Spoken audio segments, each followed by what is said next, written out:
তোরা কেমন আছিস? জি বস, ভালো আছি, বসুন। তো কি ব্যাপার মাসুদ সাহেব, কাজ কামে এত চলো কেন? লেবার টেবার তো পাওয়া যায়নি, পাচ্ছি না।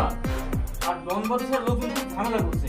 এ আমার ঠিক আছে, দেখছি আমি আজকে কে আসে। ঠিক আছে বস। আরে মাসুদ, আরে মাসুদ, আরে মাসুদ, তোকে বলেছিলাম প্রজেক্ট বন্ধ রাখিস। ভাই আপনি আসছেন? ভাই আমার বস আছে, ভাই ভিতরে বস আছে। বস টস মারার টাইম নাই, ওই টাকা দে নাহলে প্রজেক্ট বন্ধ রাখ।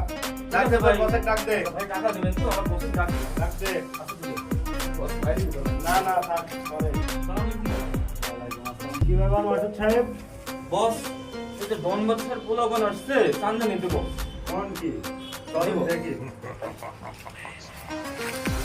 এই যে বস, এই যে ডন বাদশার লোক বস। এই জন বাচ্চার লোক মানে ভাই, এই, আমরা লিখনি করি। ঠিক আছে? ওই যে এত বড় আমার প্রজেক্টে ভাই মাফ করতেন ভাই, উনি বস আমার, ও ভাই, ও ভাই মাফ করতেন ভাই, ভাই কম মাফ শেষ, বস, টাকা নিবি না, দাম নিবি। ভাই, ভাই মাফ করতেন, আমার দাম দেন ভাই, আমার চান্দা নিব না ভাই, আমার টাকায় আমি বিল্ডিং করবো, কাজে চান্দা দিতে হবে, আমার জায়গায় আমি ভাই building আমার মাফ করতেছি। করতেন ভাই, আমি চান্দা নিব না ভাই, আমি চান্দা নিব না ভাই, আমার মাফ করতেন ভাই। জীবনে যদি আমার বিল্ডিং এ